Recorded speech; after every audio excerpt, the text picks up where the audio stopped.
Hello बच्चों, कैसे आप लोग। उम्मीद करता हूँ आप सब बहुत अच्छे होंगे। आज हम स्टार्ट करने जा रहे हैं कक्षा 10वीं का अध्याय 12 जिसका नाम है पृष्ठीय क्षेत्रफल और आयतन। देखिए, हमें क्या पढ़ना है, पृष्ठीय क्षेत्रफल और आयतन। इस अध्याय के जो महत्वपूर्ण प्रश्न हैं उनको हम हल करने जा रहे हैं, जो आपकी परीक्षा की दृष्टि से बहुत ही इंपॉर्टेंट है। उसको पढ़ने के पहले इस अध्याय में कुछ सूत्र दिए गए हैं, हम उनको समझेंगे। देखिए, घन क्या होता है। घन एक ऐसी आकृति होती है जिसकी सभी भुजाएं या सभी पृष्ठ क्या होते हैं, आपको बराबर होते हैं। और घन का संपूर्ण पृष्ठीय क्षेत्रफल होता है 6 गुणे भुजा स्क्वायर। ठीक है, पार्श्व पृष्ठीय का पार्श्व या वक्र का मतलब है, ठीक है, कि अगर क्या दिया गया है, घनाभ के आकार का दिया गया है, तो उसका मतलब यह है कि छत और आपको आधार, मतलब ऊपर और नीचे दो को छोड़ के बाकी सभी भुजाओं का क्या करना है, आपको क्षेत्रफल ज्ञात करना है। तो हमें क्या करना है, पार्श्व पृष्ठीय अगर आप लिखना चाहें तो इसको लिख सकते हैं 4 गुणे भुजा स्क्वायर होता है, ठीक है। और इसका आयतन होता है भुजा घाते 3, ठीक है। घनाभ क्या होता है, उसमें आयत के आकार के कितने फलक होते हैं, 6 फलक होते हैं, जिनसे मिलके क्या बनता है, घनाभ बनता है आपका। और इसका आपका संपूर्ण पृष्ठीय क्षेत्रफल होता है 2 गुणे लंबाई गुणे चौड़ाई, चौड़ाई गुणे ऊंचाई, ऊंचाई गुणे लंबाई, ठीक है। और फिर इसका पार्श्व पृष्ठीय क्षेत्रफल होता है। पार्श्व पृष्ठीय क्षेत्रफल में हम आधार और क्या करते हैं, आधार और छत, मतलब जो आधार रहेगा और उसके सम्मुख, मतलब दो को हम क्या करेंगे, घटा देंगे। कहने का मतलब आपने किसको हटा दिया, इन दोनों को हटा दिया है। और इन दोनों को हटाने के बाद आपका पार्श्व पृष्ठीय क्षेत्रफल मिल जाएगा घनाभ का। फिर उसका आयतन क्या होता है, लंबाई गुणे चौड़ाई गुणे ऊंचाई। बेलन का क्या होता है, बेलन आपका होता है, बेलन में 2 गोले होते हैं, एक ऊपरी सिरा गोला होगा, निचली सिरे गोला क्या होगा आपका, एक गोला होगा। और फिर आपका अगर मैं बेलन के अगर जो गोला आकार होता है उसको अगर मैं काट दूं और फैला दूं तो वह क्या मिल जाएगा आपको, एक आयत के आकार का मिल जाएगा। तो जिसका संपूर्ण पृष्ठीय क्षेत्रफल ये होता है और पार्श्व पृष्ठीय क्षेत्रफल आपका ये होता है आयतन पाया स्क्वायर एच होता है, ठीक है। इसी तरीके से शंकु का होता है, गोला का होता है और अर्धगोला। गोले को ही काट के क्या बनाया जाता है, अर्धगोला बनाया जाता है। अर्धगोले का संपूर्ण पृष्ठीय क्षेत्रफल होता है 3 पाई आर स्क्वायर।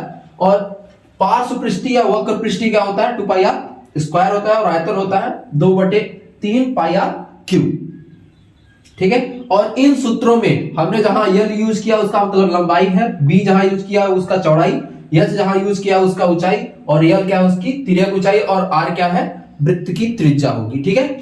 वृत्त या बेलन की त्रिज्या दी गई है।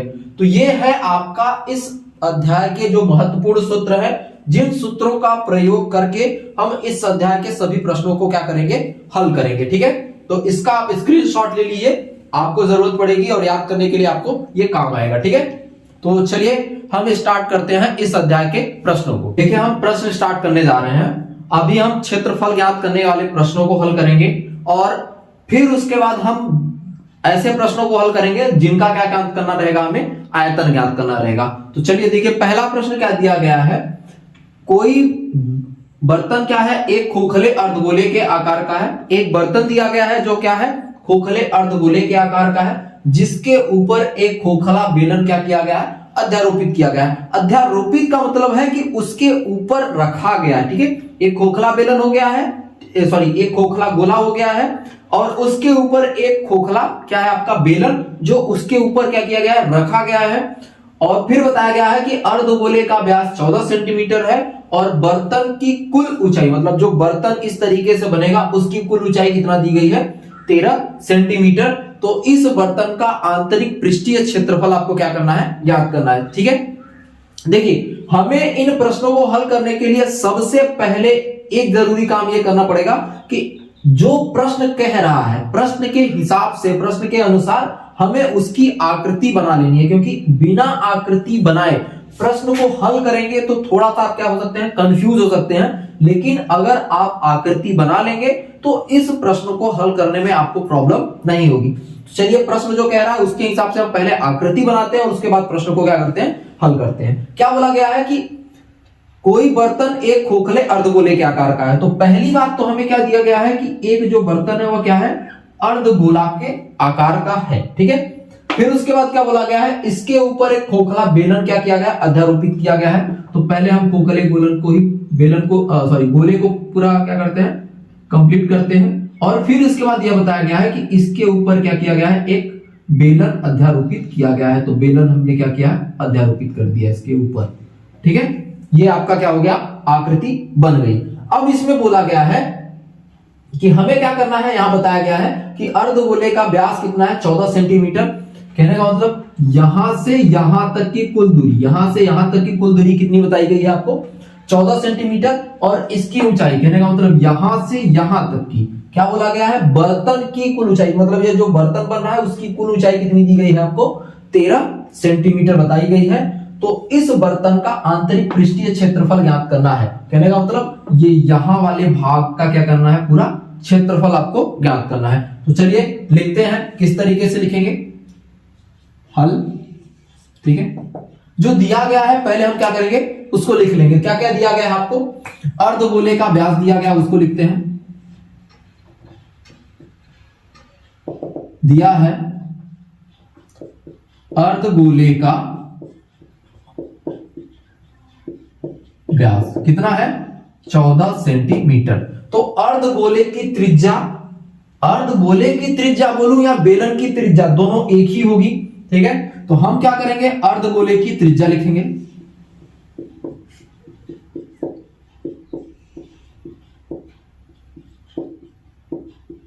त्रिज्या R बराबर क्या हो जाएगी, 14/2, या ये कहिए कि 7 सेंटीमीटर। ठीक है, हमारे क्या प्राप्त हो गई, हमें प्राप्त हो गई अर्धगोले की त्रिज्या। अर्धगोले की त्रिज्या भी 7 सेंटीमीटर और बेलन की भी त्रिज्या 7 सेंटीमीटर। कहने का मतलब जो बर्तन है उस बर्तन की आंतरिक त्रिज्या क्या हो गई, 7 सेंटीमीटर हमें पता हो गई। अब क्या ज्ञात करना है, यह अर्धगोला है, अर्धगोले का सूत्र क्या होता है, हमें अर्धगोले का सूत्र पता है, 2πr स्क्वायर होता है। अगर उसका क्या ज्ञात करना है, वक्र पृष्ठीय ज्ञात करना है। ठीक है, और बेलन का अगर वक्र पृष्ठीय ज्ञात करना है तो उसके लिए हमें त्रिज्या भी चाहिए और क्या चाहिए, उसकी ऊंचाई भी चाहिए। तो पहले हमें क्या करना पड़ेगा, इसकी ऊंचाई ज्ञात करना है। तो ऊंचाई ज्ञात करने के लिए हमें क्या करना पड़ेगा, जो बर्तन की कुल ऊंचाई है उसमें अर्धगोले की ऊंचाई को क्या करना पड़ेगा, माइनस करेंगे तो हमें मिल जाएगा बेलन की ऊंचाई। तो हम लिखेंगे बेलन की ऊंचाई बराबर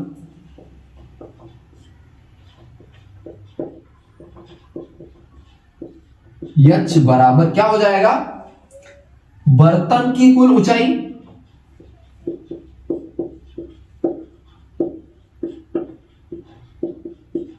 माइनस अर्धगोले की ऊंचाई।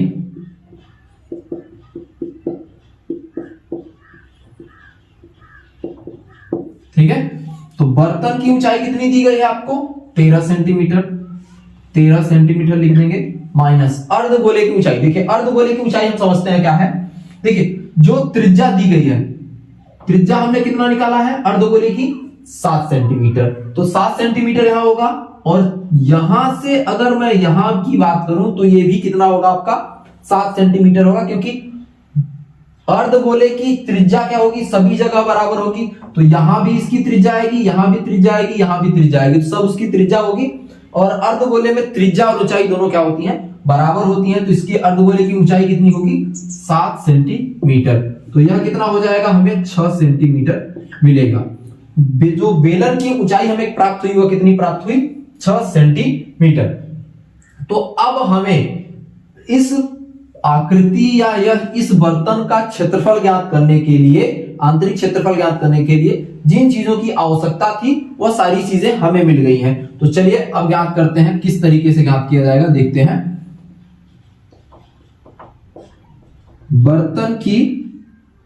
बर्तन का आंतरिक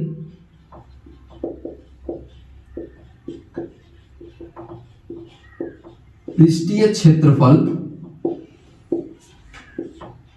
बराबर होगा आपका, पहली बात क्या दिया गया है, एक बेलन दिया गया है, हमें आंतरिक पृष्ठीय क्षेत्रफल ज्ञात करना है। कहने का मतलब, और ऊपर से प्रश्न में भी बताया गया है कि जो क्या है, बर्तन है वह खोखला है। मतलब क्या किया गया है, अर्धगोला भी खोखला है, और आपका क्या किया गया है, जो इस पर बेलन अध्यारोपित किया गया है वह भी खोखला है, मतलब यहां से खाली है। ठीक है, पूरा खाली है। तो हमें क्या ज्ञात करना है, इसका वक्र पृष्ठीय क्षेत्रफल ज्ञात करना पड़ेगा। तो बेलन का वक्र पृष्ठीय क्षेत्रफल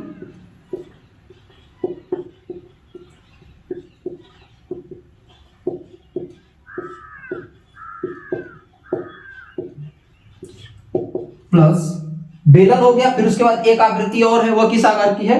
अर्धगोले के आकार की। तो हम लिखेंगे अर्धगोले का वक्र पृष्ठीय क्षेत्रफल।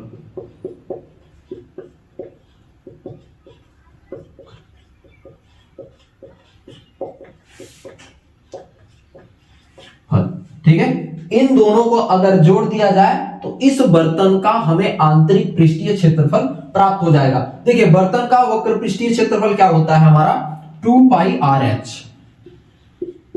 2 पाई आर एच और प्लस अर्धगोले का वक्र पृष्ठीय क्षेत्रफल होता है हमारा 2 pi R square, 2 pi R square. ठीक है, तो चलिए अब हम क्या करते हैं, इसको हल करते हैं। देखिए यह क्या हो जाएगा आपका 2 गुणे, क्या हो जाएगा 2 गुणे पाई का मान क्या होता है आपका 22/7। प्रश्न में पाई का मान नहीं दिया गया है तो हमें खुद से रखना है, तो 22/7 ही रखेंगे। ठीक है, आर का मान कितना दिया गया है? त्रिज्या क्या है? अर्धगोले की त्रिज्या और बेलन की त्रिज्या दोनों क्या होंगी? बराबर होंगी। तो हम यहां पर भी क्या रखेंगे 7 सेंटीमीटर, और ऊंचाई हमने कितना ज्ञात की है 6 सेंटीमीटर, तो 6 रखेंगे प्लस 2 गुणे पाई का मान 22/7 ही रखा जाएगा, गुणे त्रिज्या कितनी है आपकी 7 सेंटीमीटर, तो 7 का स्क्वायर कहने का मतलब 7 गुणे 7। ठीक है, तो यहां से आपका ये कट जाएगा, यहां से आपका ये कट जाएगा और बाकी का सबका गुणा करके जोड़ दिया जाएगा। तो चलिए लिखते हैं, कितना हो जाएगा 22 दूना 44 गुणे 6 प्लस 22 दूना 44 गुणे 7। ठीक है, तो चलिए गुणा करते हैं, कितना आएगा इधर लिख देते हैं। देखिए 6 चौक को 24 की 4 हाथ लगे, 2 6 चौक को 24 2 26। ठीक है, प्लस 7 चौक 28 की 8 हाथ लगे 2, 7 चौक 28 2 30। ठीक है, चलिए जोड़ देते हैं, कितना हो जाएगा आपका 8 4 12 की 2 हाथ लगे 1, 6 1 7 और 3 2 5, 572 वर्ग सेंटीमीटर या सेंटीमीटर स्क्वायर। ठीक है, तो अतः आप क्या लिखेंगे, और अतः बर्तन का आंतरिक पृष्ठीय क्षेत्रफल कितना हो जाएगा 572 सेंटीमीटर स्क्वायर। इस तरीके से इस प्रश्न को आपको हल करना है और इस तरीके से सारी चीजें होंगी। ठीक है, तो चलते हैं अब अगले प्रश्न पर। चलिए अगला प्रश्न देखते हैं क्या है हमारे पास। देखिए अगला प्रश्न है, भुजा 7 सेंटीमीटर वाले 7 सेंटीमीटर भुजा वाला क्या है, एक घनाकार ब्लॉक के ऊपर एक अर्धगोला रखा गया है। कहने का मतलब यह है प्रश्न का कि हमारे पास क्या है, एक घन के आकार का कहने का मतलब जिसके ऐसी आकृति जिसके 6 फलक क्या होंगे, बराबर होंगे। मतलब हमारे पास किस तरीके की एक आकृति है, हम चित्र के द्वारा समझते हैं। ये आपका क्या हो जाएगा, इस तरीके का एक घन हो जाएगा।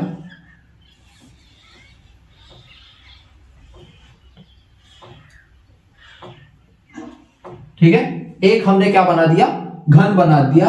अब इस पर क्या बोला गया है, इसके ऊपर एक अर्धगोला रखा हुआ है। हम इसके ऊपर क्या करेंगे, एक अर्धगोला रखेंगे। ठीक है, अर्धगोले का अधिकतम व्यास क्या हो सकता है? ठीक है, तो अर्धगोले का अधिकतम व्यास उतना ही हो सकता है जितना क्या होगा, यहां पर इसके सिरों की लंबाई होगी। आप ये समझ लीजिए कि 7 सेंटीमीटर भुजा, तो यह क्या होगा, इस 7 सेंटीमीटर की भुजा होगी, यहां पर भी 7 सेंटीमीटर की भुजा होगी।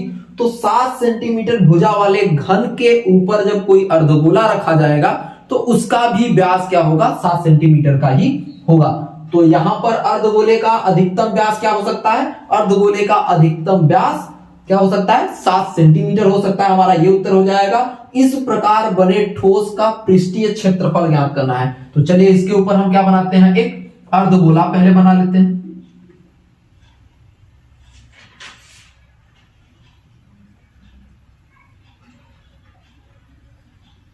कुछ इस तरीके से क्या किया गया है, इसके ऊपर एक अर्धगोला रखा गया है। तो अब हमें क्या करना है, इस आकृति का क्या ज्ञात करना है, पृष्ठीय क्षेत्रफल ज्ञात करना है। ठीक है, ठोस का पृष्ठीय क्षेत्रफल ज्ञात करना है, कहने का मतलब संपूर्ण पृष्ठीय क्षेत्रफल ज्ञात करना है। अगर वक्र पृष्ठीय या पार्श्व पृष्ठीय नहीं बोला जाता है तब तक हमें उसका क्या ज्ञात करना है, संपूर्ण पृष्ठीय क्षेत्रफल ज्ञात करना है। तो चलिए देखते हैं किस तरीके से होगा। तो हल में लिखेंगे हम, पहली बार क्या बोला गया है कि प्रश्न पहला क्या है, अर्धगोले का अधिकतम व्यास क्या हो सकता है। तो हम लिखेंगे अर्धगोले का अधिकतम व्यास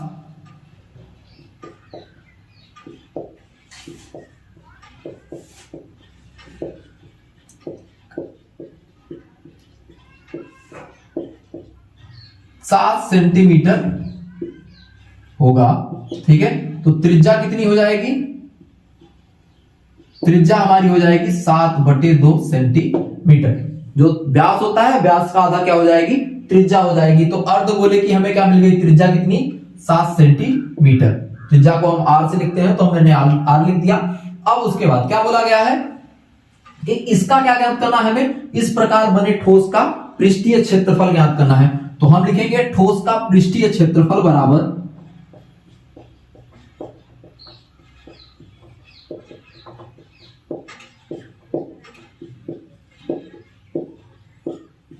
क्षेत्रफल बराबर।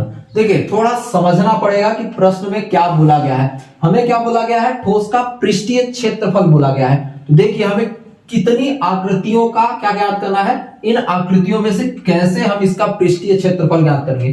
पहली बात, आपके पास क्या दिया गया है कि एक घन दिया गया है, उस घन का क्या ज्ञात करना है? पूरा संपूर्ण पृष्ठीय क्षेत्रफल ज्ञात करना है। ठीक है, इस घन का हम क्या ज्ञात करेंगे? संपूर्ण पृष्ठीय क्षेत्रफल। तो हम लिखते हैं, देखिए एक एक चीज को समझते चलेंगे क्या क्या बोला गया है। तो हम लिखेंगे घन का पृष्ठीय क्षेत्रफल,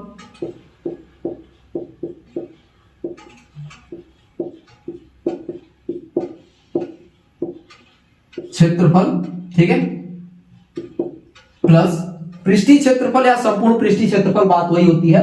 फिर उसके बाद क्या बोला गया है कि उसके ऊपर क्या रखा गया है? एक अर्धगोला रखा गया है। इस आकार का कोई एक अर्धगोला है। तो इस अर्धगोले का हमें केवल ऊपरी वाला भाग चाहिए, क्योंकि नीचे वाला भाग क्या किया गया है? उस पर रख दिया गया है, तो उसको हमें ज्ञात करने की जरूरत नहीं है। तो सिर्फ ऊपरी वाले भाग का क्या ज्ञात करना है? पृष्ठीय क्षेत्रफल ज्ञात करना है। तो ऊपरी वाले भाग के जो क्षेत्रफल ज्ञात करेंगे तो वह क्या कहलाएगा? अर्धगोले का वक्र पृष्ठीय क्षेत्रफल। तो प्लस अर्धगोले का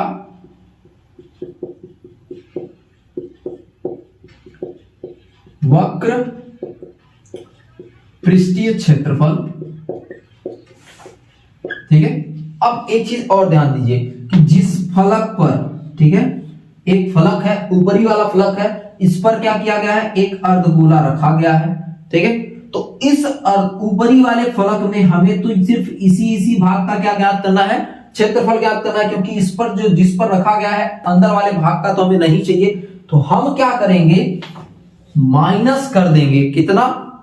जितना क्या किया गया है? अर्धगोले का क्या है? आधार है। तो अर्धगोले के आधार का क्षेत्रफल माइनस कर दिया जाएगा इन सभी के क्षेत्रफलों में। तो माइनस हो जाएगा अर्धगोले के आधार का क्षेत्रफल। ठीक है, अर्धगोले के आधार का क्षेत्रफल माइनस कर दिया गया है। तो चलिए, घन का पृष्ठीय क्षेत्रफल क्या है? घन का पृष्ठीय क्षेत्रफल क्या होता है आपका?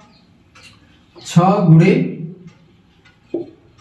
भुजा स्क्वायर। 6 फलक होते हैं, इसलिए क्या हो जाता है? भुजा स्क्वायर। वर्ग का क्षेत्रफल घन किससे मिलकर बना होता है? 6 वर्गाकार फलकों से मिलकर बना होता है, इसलिए 6 गुणे क्या हो जाएगा? भुजा स्क्वायर।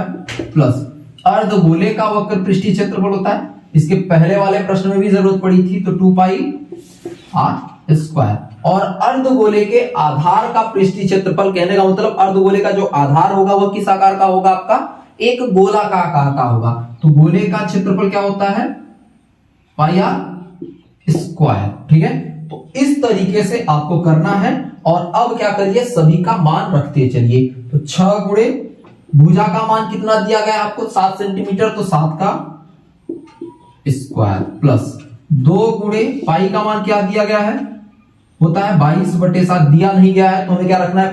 22/7। और आर का कितना है आपको? 7/2। तो 7/2 का स्क्वायर माइनस पाई का मान 22/7 गुणे 7/2 का स्क्वायर। तो चलिए आगे हल करते हैं।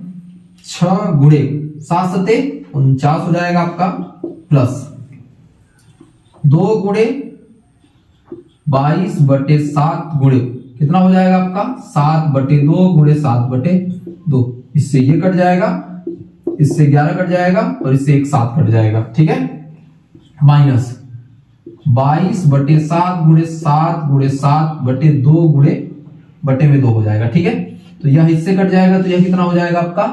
11 हो जाएगा। और यह इससे कट जाएगा तो कितना हो जाएगा आपका? कट जाएगा, ठीक है, उतना ही कटेगा। तो अब हम क्या करते हैं आगे, चलिए लिखते हैं इसका आंसर क्या होगा। इसका गुणा कर देंगे, 9 छक्का 54 की 4, हाथ लगे 5, 6 चौको 24 और 5 कितना हो जाएगा आपका 29 हो जाएगा। 9 छक्का 54, हाथ लगे 5, 6 चौको 24, 5 29 प्लस, ठीक है, 11 सते 77 हो जाएगा प्लस, ठीक है, 11 सते 77 और 77 में अगर हम क्या करें 2 का भाग दे दें तो कितना हो जाएगा, 77 में 2 का भाग देंगे तो 38.5 होगा, ठीक है, 38 क्या आएगा 5 आएगा। अब सभी को जोड़ देते हैं, वही आपका क्या होगा फाइनल आंसर होगा। देखिए यहां पर प्लस नहीं, यहां पर माइनस होगा, ठीक है, यहां पर हम माइनस करेंगे क्योंकि माइनस है, ठीक है। चलिए लिखते हैं अब क्या होगा, देखते हैं। 294 में 7 को जोड़ते हैं, पहले जोड़ देते हैं, 7 4 11 की 1, हाथ लगे 1 लगेगा, ठीक है, और 7 1 8, 9 8 17 की 7, हाथ लगे आपका 1 और 2 1 कितना हो जाएगा 3 माइनस 38.5, ठीक है, बराबर। चलिए माइनस करते हैं, क्या बोला गया है 371 में क्या घटाना है हमें 38.5 घटाना है, ठीक है, तो यह 0 हो जाएगा, आपका 0.5 आ जाएगा, यह 70 हो जाएगा, ये 2 आ जाएगा, ठीक है, और फिर यह 6 हो जाएगा, 6 में से 3 जाएगा तो 3 आएगा और आपका कितना बचेगा 332.5। तो हम इसको लिख देंगे 332.5, ठीक है, किसमें दिया गया सेंटीमीटर में, तो सेंटीमीटर स्क्वायर, ठीक है। तो अतः क्या हो जाएगा आपका इस ठोस का पृष्ठीय क्षेत्रफल आपका कितना आएगा 332.5 सेंटीमीटर स्क्वायर। तो इस तरीके से आपको इस प्रश्न को क्या करना है, हल करना है, ठीक है। आकृति को समझना पड़ेगा कि आकृति में आपको क्या बताया गया है, ठीक है, ध्यान से समझना पड़ेगा कि आकृति में क्या बताया गया है, तभी प्रश्न को हल करेंगे। तो उस प्रश्न का सही उत्तर और सही तरीके से आपको ध्यान देना पड़ेगा कि क्या करना है, ठीक है। यहां पर थोड़ा, ठीक है, क्या करना पड़ेगा, संख्याओं को काटने पर ध्यान देना पड़ेगा, जिससे आपका क्या हो प्रश्न जो आंसर आए वह क्या हो आंसर गलत ना आए, क्योंकि बच्चे यहीं पर परेशान हो जाते हैं। तो इन चीजों का थोड़ा ध्यान रखिएगा। तो इस तरीके से आप इस प्रश्न को हल करेंगे, इसका स्क्रीनशॉट ले लीजिए। चलिए अब हम आगे वाले प्रश्न को हल करते हैं। देखिए अगला प्रश्न देखते हैं क्या है हमारे पास। देखिए अगला प्रश्न क्या दिया गया है, ऊंचाई 2.4 सेंटीमीटर और व्यास 1.4 सेंटीमीटर वाले एक ठोस बेलन में से इसी ऊंचाई और व्यास वाला एक शंक्वाकार खोल काट दिया जाता है। कहने का मतलब हमारे पास क्या दिया गया है, एक बेलन दिया गया है और उस बेलन में एक क्या किया गया है, शंख काट लिया गया है। तो पहले हम बेलन बनाते हैं।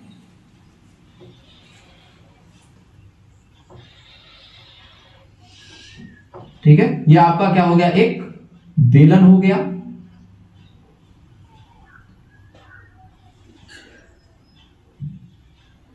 ठीक है, ये आपका क्या हो गया, बेलन हो गया। ये इसका मध्य बिंदु हो जाएगा। क्या बताया गया है, 1.4 सेंटीमीटर व्यास वाले एक ठोस बेलन में से इसी ऊंचाई और व्यास का एक शंक्वाकार खोल काट दिया जाता है। ठीक है, शेष बचे ठोस का निकटतम वर्ग सेंटीमीटर तक पृष्ठीय क्षेत्रफल ज्ञात करना है। ठीक है, तो जब हमें खोल काटना है तो चाहे हम ऊपर से काट सकते हैं चाहे नीचे से काट सकते हैं, आपका जहां से मन हो वहां से काट सकते हैं। तो चलिए हम यहां से काट लेते हैं, एक खोल काट लेते हैं इसमें से। यह क्या किया गया, एक शंक्वाकार खोल काट लिया गया। ठीक है, कहने का मतलब ये भाग क्या हो गया, इसका खाली हो गया। ठीक है, अभी भरा हुआ कितना भाग है आपका, इतना क्या है, भरा हुआ भाग है। ठीक है, हमें क्या ज्ञात करना है, हमें ज्ञात करना है शेष बचे ठोस का निकटतम वर्ग सेंटीमीटर तक पृष्ठीय क्षेत्रफल ज्ञात करना है। तो पहली बात तो हमें पूरे बेलन का पृष्ठीय क्षेत्रफल ज्ञात करना है और उस बेलन के पृष्ठीय क्षेत्रफल में, ठीक है, यह शंकु का वक्र पृष्ठीय क्षेत्रफल जुड़ जाएगा और शंकु के ऊपर वाले भाग को भी काट दिया गया है। तो यह भी क्या हो जाएगा, ऊपर वाला भाग माइनस हो जाएगा। तो चलिए हम इसको हल करते हैं। सबसे पहले लिखते हैं जो दिया गया है उसको। ठीक है, तो हल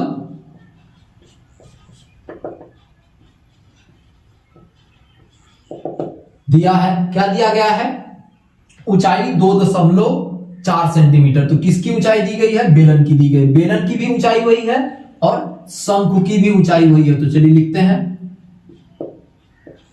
बेलन और शंकु की ऊंचाई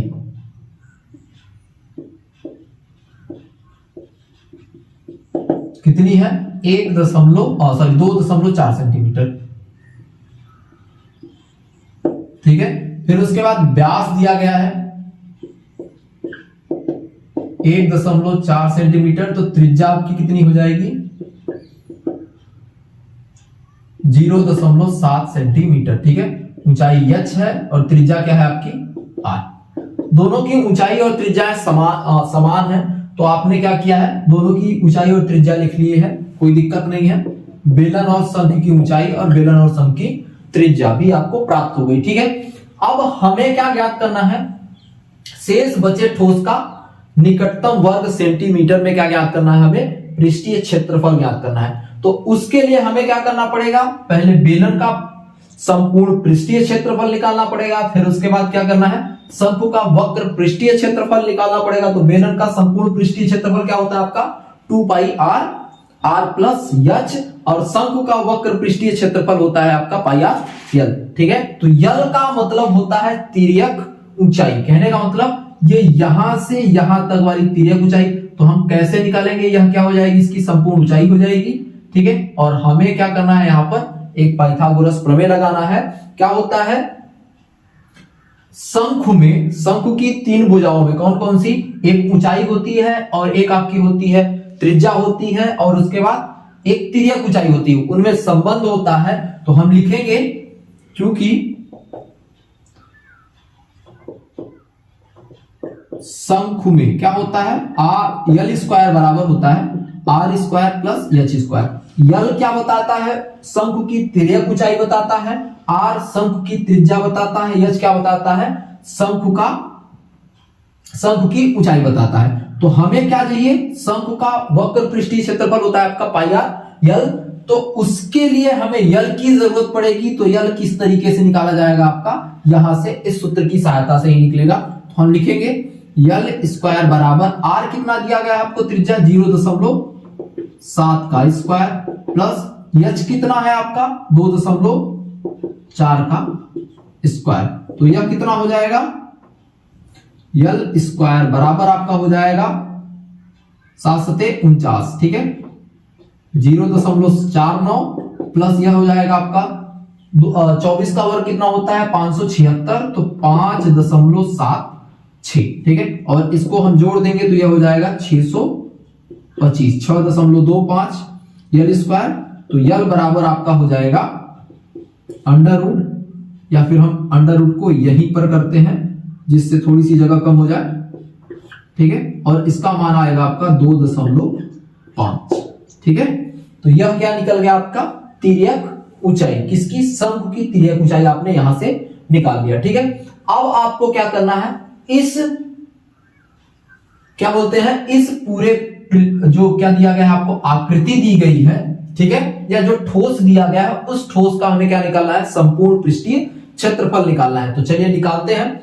ठोस का पृष्ठीय क्षेत्रफल हम लिखेंगे ठोस का पृष्ठीय क्षेत्रफल बराबर क्या होगा आपका? ठोस का पृष्ठीय क्षेत्रफल हमारे पास पहले क्या दिया गया है? शंकु दिया गया है, तो शंकु का संपूर्ण पृष्ठीय क्षेत्रफल, सॉरी बेलन का संपूर्ण पृष्ठीय क्षेत्रफल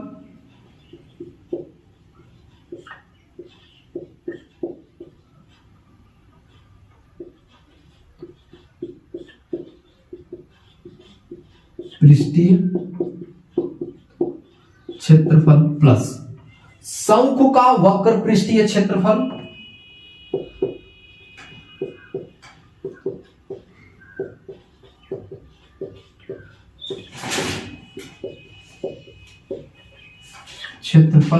माइनस।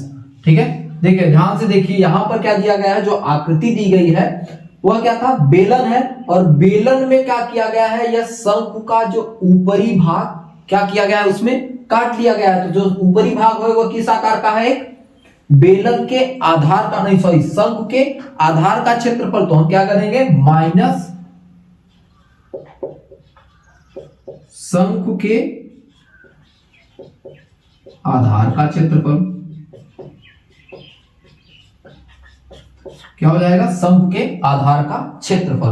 तो चलिए अब हल करते हैं। क्या होता है, बेलन का संपूर्ण पृष्ठीय क्षेत्रफल होता है आपका pi R square, sorry 2 pi R plus H. ठीक है, यह क्या होता है, बेलन का संपूर्ण पृष्ठीय क्षेत्रफल। शंकु का वक्र पृष्ठीय क्षेत्रफल होता है आपका 2 pi R L, sorry pi R L होता है, 2 पाई आर एल नहीं, पाई आर यल होता है। और शंकु के आधार का जो क्षेत्रफल होता है वह आधार किस आकार का होता है, एक गोले के आकार का होता है। तो गोले का क्षेत्रफल कितना होता है आपका, पाई आर स्क्वायर। तो पाई आर स्क्वायर हम क्या करेंगे, इसमें माइनस कर देंगे। ठीक है, चलिए अब आगे हल करते हैं। देखिए 2 पाई आर, ठीक है, हमारे पास आर कितना दिया गया है, जहां आर दिया गया है त्रिज्या वही है। ठीक है, यच जहां दिया गया है तो हमें यच ये रखना है, और जहां पर यल दिया गया है वहां पर हमें ये मान रखना है। ठीक है, और पाई की जगह पे हमें क्या रखना है, 22/7। तो चलिए हल करते हैं। 2 गुणे 22/7 गुणे आर कितना रखना है, 0.7 गुणे, ठीक है, आर कितना है दिया गया है 0.7 प्लस यच कितना है आपका 24, 2.4, सॉरी। फिर आर क्या है आपका, पाई का मान क्या है, पाई का मान 22/7 गुणे आर क्या दिया गया है 0.7, फिर उसके बाद यल कितना है आपका, यल कितना दिया गया है 2.5 माइनस पाई का मान क्या है आपका 22/7 गुणे आर कितना दिया गया आपको 0.7, तो 0.7 का स्क्वायर, तो 0.7 को मैंने क्या किया है 2 बार गुणा करके लिख दिया है। ठीक है, तो अब देखिएगा किस तरीके से आगे हल करेंगे हम इसको। ठीक है,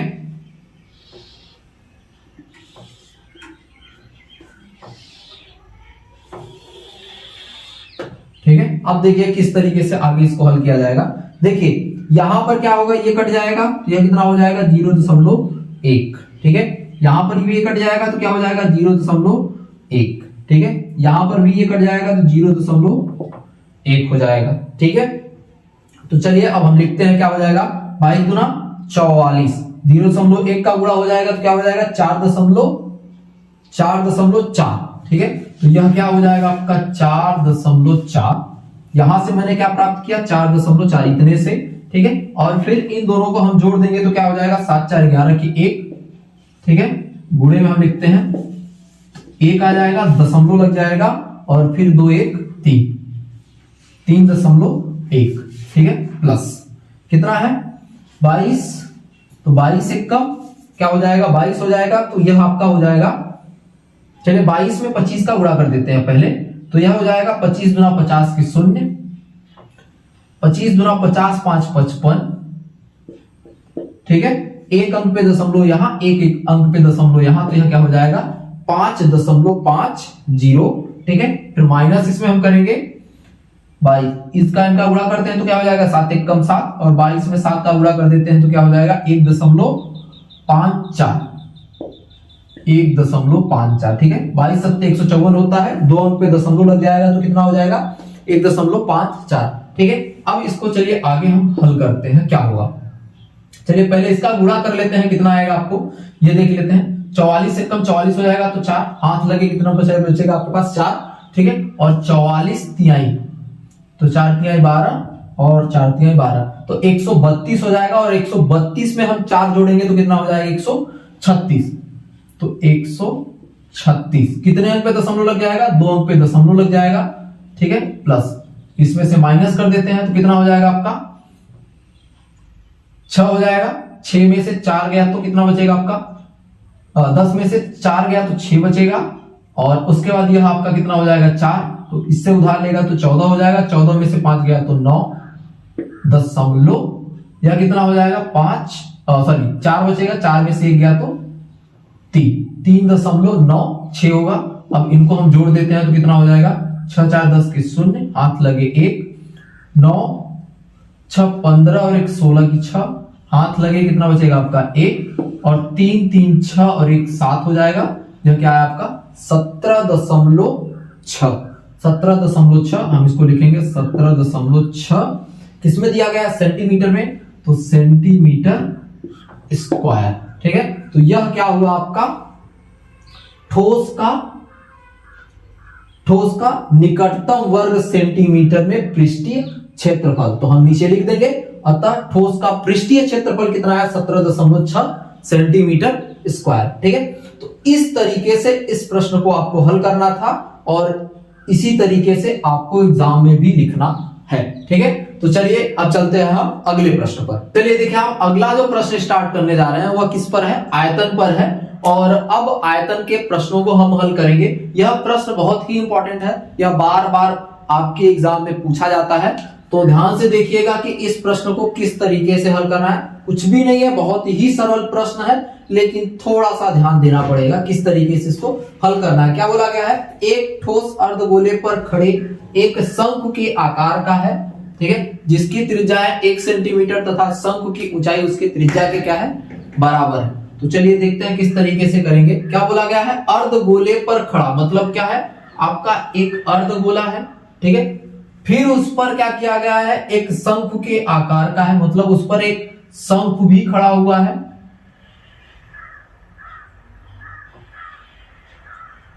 ठीक है, यह पूरा का पूरा ठोस है, मतलब यहां पर पूरा पूरा क्या गया है भरा हुआ है। ठीक है, हमें क्या करना है, इस क्या बताया गया है, इसकी त्रिज्या कितनी सेंटीमीटर की है, मतलब यहां से यहां तक की दूरी क्या बताई गई है 1 सेंटीमीटर है। तो हम लिखते हैं हल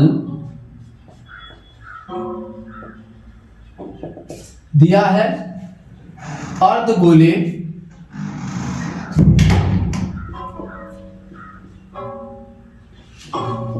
की त्रिज्या बराबर कितनी है 1 सेंटीमीटर, ऊंचाई भी कितनी दी गई है आपको, उसकी ऊंचाई क्या है उसकी त्रिज्या के बराबर है। ठीक है, शंकु की ऊंचाई जो है उसकी त्रिज्या के बराबर है। तो हम लिखेंगे शंकु की ऊंचाई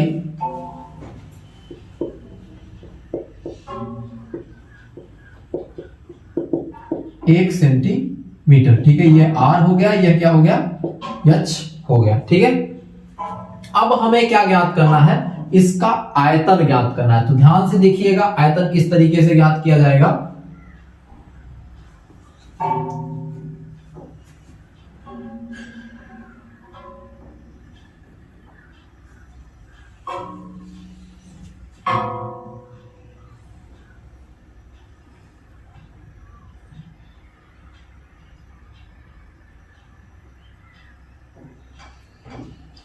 हमें क्या करना है, ठोस का आयतन पाई के पदों में ज्ञात करना है। तो पहले हम ठोस का आयतन ज्ञात करते हैं। देखिए ठोस का आयतन,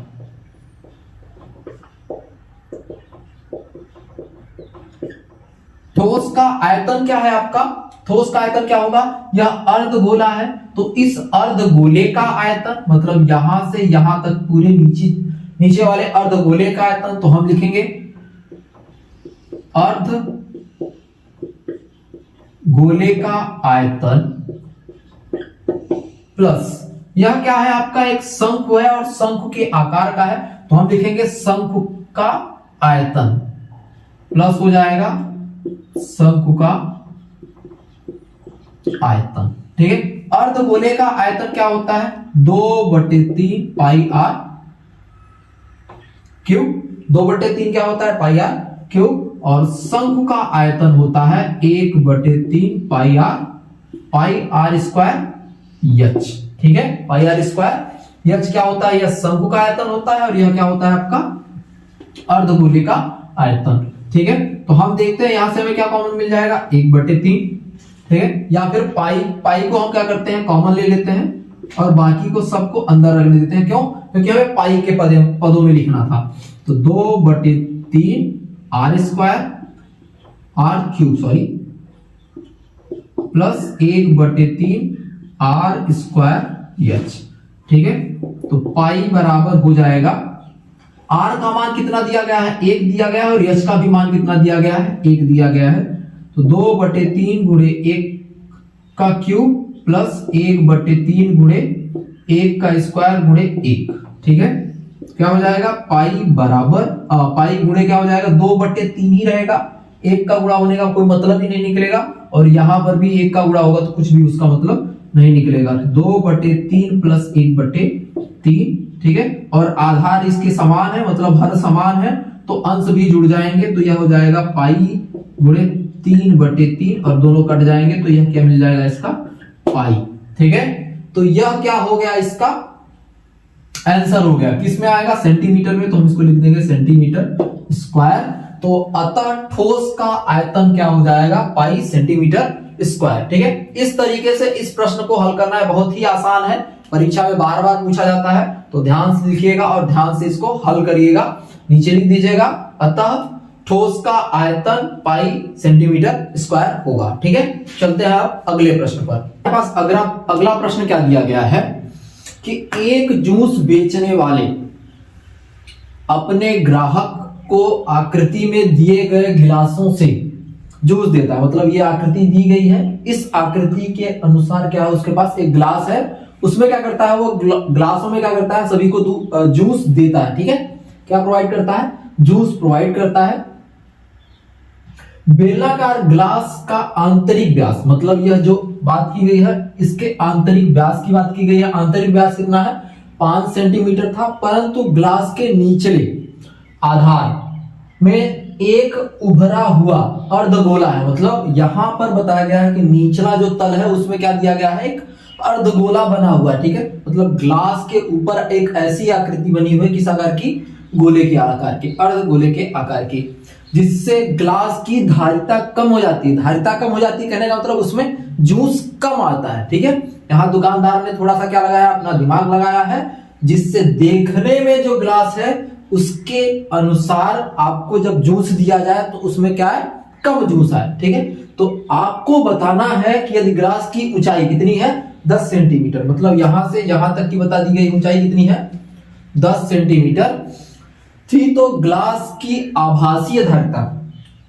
आभासीय धारिता कहने का मतलब कि देखकर जिस आकृति का ग्लास दिख रहा है उसके हिसाब से हम उसकी क्या बता सकते हैं धारिता, मतलब इसमें कितना जूस आता था, या इसका आयतन जो है वह कितना है, या फिर वास्तविक धारिता, दोनों को हमें क्या करना है बताना है। ठीक है, किसको किसको आभासीय धारिता और वास्तविक धारिता दोनों को क्या करना है इस गिलास के बताना है। तो चलिए हम क्या करते हैं प्रश्न को हल करते हैं। हल, ठीक है, क्या दिया गया है पहले लिख लेते हैं जो दिया गया है। दिया है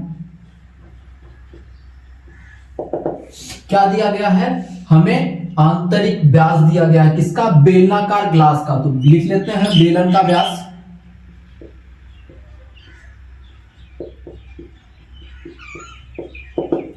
व्यास कितना दिया गया है 5 सेंटीमीटर, तो त्रिज्या कितनी हो जाएगी आपकी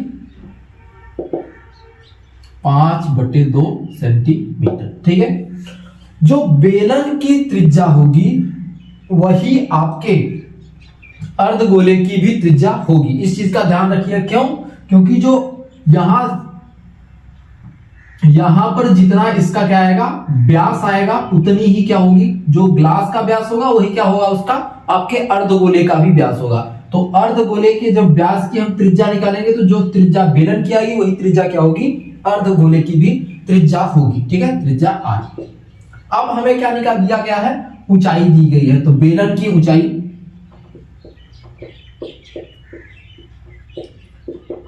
क्या हो जाएगी आपकी 10 सेंटीमीटर।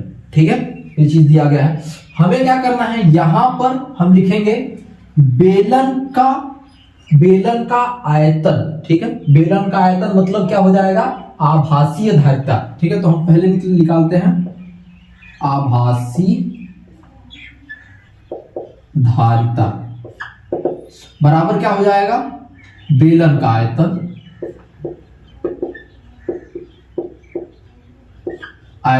बेलन का आयतन क्या होता है आपका पाई आर स्क्वायर एच। क्या होता है बेलन का आयतन पाई आर स्क्वायर एच। ठीक है, तो हम चलिए मान रखते हैं पाई का मान क्या होता है 22/7, तो 22/7 रखते हैं 22/7 आर क्या दिया गया आपको 5/2, तो 5/2 हो जाएगा, 5/2 का स्क्वायर गुणे यच का मान कितना दिया गया है, बेलन की ऊंचाई कितनी दी गई है आपको 10 सेंटीमीटर, तो 10 से इसका गुणा हो जाएगा। तो अब चलिए निकालते हैं 22/7 गुणे क्या हो जाएगा 5 गुणे 5/2 गुणे 2, ठीक है, गुणे 10, ठीक है, 5 हो गया और इस 2 से यह कट जाएगा तो ये कितना आ जाएगा 11। तो 11 पचे 55 और 11 5 55 25 पंचे 125, 125 में किसका गुणा करना है हमें 11 का गुणा करना है। तो चलिए कर देते हैं 11 गुणे 125, तो क्या हो जाएगा आपका 11 में 11 पचे 55, ठीक है, 11 दूना 22 और 5 27 के साथ हाथ लगेगा आपका 2 और 11 एकम 11 2 13/7 कितना है आपका इतना सेंटीमीटर, ठीक है, क्यूब। यह क्या हो गई आपकी आभासीय धारिता, किसकी ग्लास की आभासीय धारिता कितनी निकल के आई आपको 1375/7 सेंटीमीटर क्यूब। अब हमें क्या निकालना है इसकी वास्तविक धारिता, ठीक है,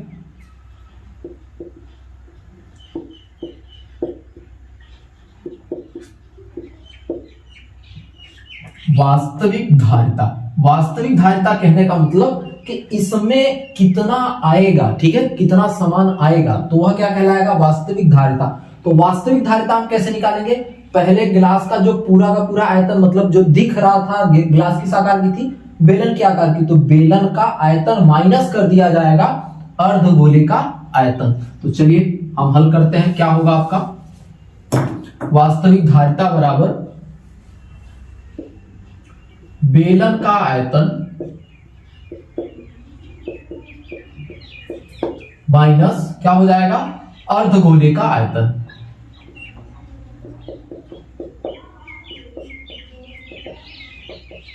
आयतन, ठीक है, बेलन का आयतन हमने कितना ज्ञात किया, जो ज्ञात किया उसको लिख लेते हैं 1375/7 माइनस अर्धगोले का आयतन क्या होता है 2/3 पाई आर क्यूब, ठीक है। चलिए अब हल करते हैं 1375/7 माइनस 2/3 पाई का मान क्या है हमें रखना है 22/7, तो चलिए रख देते हैं गुणे 22/7 गुणे क्या हो जाएगा r की घाते 3 मतलब 5/3 की घाते 3, तो 5/3 गुणे 5/2 सॉरी 5/2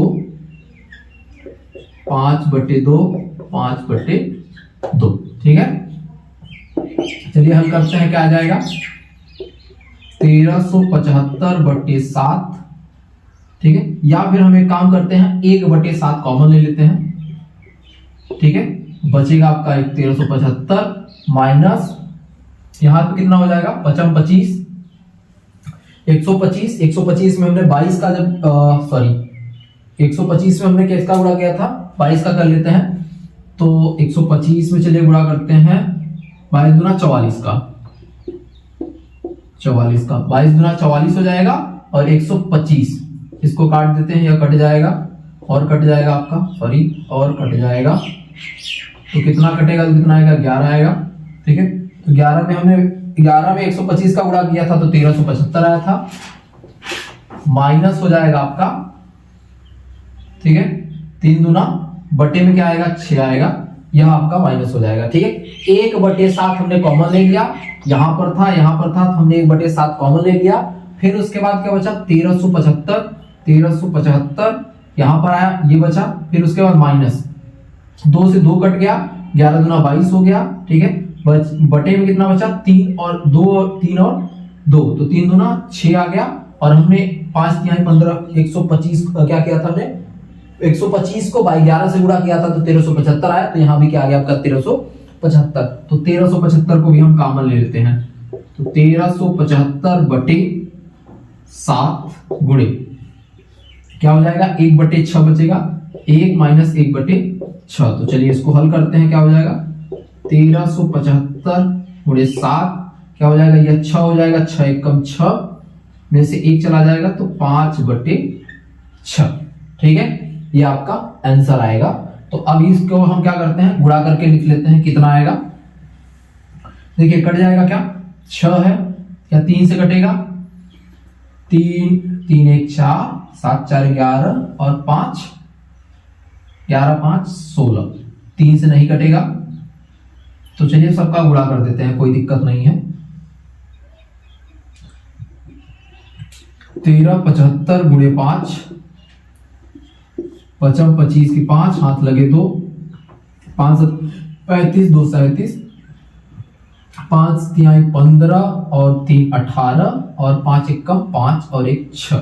ठीक है, कितना आया हमारा, आएगा 68 75 बटे 7 42। ठीक है, या फिर आप इसको 42 से भाग देके भी क्या कर सकते हैं, आंसर लिख सकते हैं, सेंटीमीटर क्यूब आएगा। ठीक है, ये होगा आपका आंसर। ठीक है, इस तरीके से आपका आंसर होगा। आप चाहे तो इसको भाग देके दशमलव में भी बदल सकते हैं। ठीक है, ये होगा आपका, इस तरीके से आपको आंसर करना, इस तरीके से हल करना है और इसका मान इस तरीके से ज्ञात करना है। ठीक है, तो ये बहुत ही इंपॉर्टेंट क्वेश्चन था जो आपके परीक्षा की दृष्टि से बहुत ही महत्वपूर्ण है। तो अब हम चलते हैं कुछ अगले प्रश्नों को हल करने। अगला प्रश्न क्या है, देखिए अगला प्रश्न क्या दिया गया है, ऊंचाई 220 सेंटीमीटर और आधार व्यास कितना है उसका 24 सेंटीमीटर वाले एक बेलन जिस पर ऊंचाई 60 सेंटीमीटर और त्रिज्या 8 सेंटीमीटर वाला एक अन्य बेलन अध्यारोपित है, मतलब उस पर रखा गया है। क्या कह रहा है, हमारे पास एक बेलन है, ठीक है, बड़ा बेलन है, जिस पर क्या किया गया है, एक छोटा बेलन रखा गया है इस तरीके से। ठीक है, हमें यह बताना है कि इस बेलन का अभी क्या करना है, आयतन ज्ञात करना है। पहले आप ये ध्यान रखिए कि हमें क्या ज्ञात करना है, इसका आयतन ज्ञात। पूरा द्रव्यमान पूछा, मतलब इसका कितना भार है, जबकि 1 सेंटीमीटर क्यूब लोहे का द्रव्यमान लगभग कितना है, 8 ग्राम होता है। तो पहले हमें क्या करना है, इसका पूरा आयतन ज्ञात करना है। क्यों, क्योंकि यहाँ पे क्या होता है, क्या घाते 3, मतलब इसका आयतन ही ज्ञात करना है आपको। पहले आयतन ज्ञात करने के बाद 8 से क्या करेंगे, गुणा कर देंगे, तो इसका पूरा का पूरा द्रव्यमान, कहने का मतलब इसका पूरा का पूरा हमें भार पता चल जाएगा कि इसका कितना वजन है। ठीक है, तो हम लिखते हैं हल। बड़े बेलन का, ठीक है, बड़े बेलन की ऊंचाई h बराबर क्या है, 220, h1 मान लेते हैं। बड़ा बेलन क्या है आपका, h1 है। ठीक है, और त्रिज्या क्या हो जाएगी उसकी, या व्यास दिया गया है तो व्यास लिख लेते हैं। इसका बड़े बेलन का व्यास कितना है आपका 24 सेंटीमीटर। त्रिज्या कितनी हो जाएगी इसकी, R1 इसको मान लेते हैं, और यह क्या हो जाएगी आपकी 12 सेंटीमीटर। ठीक है, अब छोटे बेलन,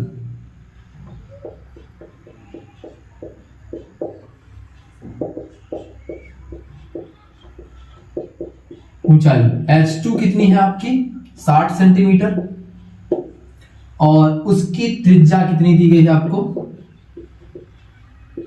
R2 बराबर दे कितना दिया गया है, 8 सेंटीमीटर। ठीक है, इतनी चीजें दी गई हैं। अब इन्हीं चीजों की सहायता से हमें क्या करना है, इसका पूरा का पूरा आयतन ज्ञात करना है। तो हम लिखेंगे, ठीक है,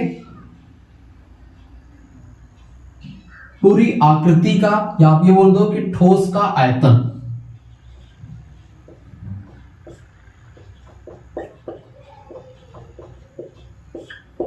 बराबर क्या हो जाएगा, बड़े बेलन का आयतन प्लस छोटे बेलन का आयतन।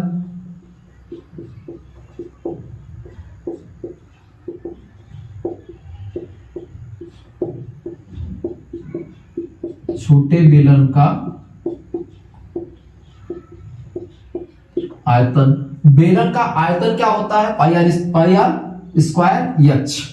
ठीक है, तो पाई आर स्क्वायर एच। ठीक है, ये R1 और H1 हो जाएगा plus pi R square H, तो R2H2। पाई को कॉमन ले लेते हैं, बाकी का गुणा करते हैं। R1 कितना है आपका 12 सेंटीमीटर, तो 12 का स्क्वायर। ठीक है, हम मझला कोष्टक लगाते हैं, और गुणे क्या हो जाएगा, H कितना है आपका 220, तो 220 ठीक है, प्लस क्या हो जाएगा आपका R2। R2 कितना है आपका 8, तो 8 का स्क्वायर गुणे H2 कितना है आपका 60। ठीक है, इस तरीके से हम कर लेंगे। पाई का मान यहां पर दिया गया है 3.14। जिस प्रश्न में पाई का मान दिया रहेगा हम वहां पे पाई का मान रखेंगे, और जिसमें नहीं दिया रहेगा तो हम वहां पर पाई का मान 22/7 लेके चलेंगे। ठीक है, तो 3.14 ये कितना हो जाएगा 144 गुणे 220। ठीक है, प्लस यहां से कितना हो जाएगा इसका 8×8 64 गुणे 60। ठीक है, या इस तरीके से हो जाएगा। अब आगे चलते हैं। ठीक है, आगे क्या होगा, इनका गुणा करके हम क्या करते हैं, आगे हल करते हैं। तो देखिए, अगर हम चाहें तो यहां से 10 कॉमन ले सकते हैं, तो 10 कॉमन ले लीजिए। 3.14 गुणे 10 कॉमन आ जाएगा दोनों में से। ठीक है, बचेगा क्या 144 गुणे 22 प्लस यह क्या बचेगा 64 गुणे 10। ठीक है, 64 गुणे 6 बचेगा आपका। अब चलिए आगे गुणा करते हैं। क्या हो जाएगा 3.14 का गुणा करेंगे तो यह क्या हो जाएगा 31.4, और इनका गुणा कर देते हैं अब हम 22 का करेंगे तो 22 चौके 88 होता है, तो 8 हो जाएगा। हाथ लगेगा आपका 8, 22 चौके 88 और 8 96 के 6 हाथ लगेगा 9, और 22 एकम 22 और 9 कितना हो जाएगा आपका 31 हो जाएगा। ठीक है, ये आपका इसका गुणा हो के आ गया। अब इसको करते हैं प्लस, कितना आ जाएगा 6 को 24 की 4 हाथ लगेगा 2। ठीक है, और 6 का 36 2 38। ठीक है, ये हो गया आपका यहां तक। ठीक है, अब आगे चलिए हल करते हैं, देखते हैं आगे क्या होगा।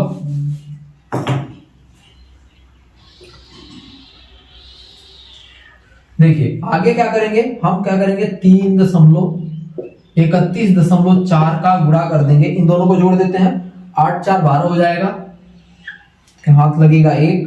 ठीक है, 7 8 7 15 5 हाथ लगेगा 1, 3 1 4 और 4 1 5, और यह कितना हो जाएगा 3।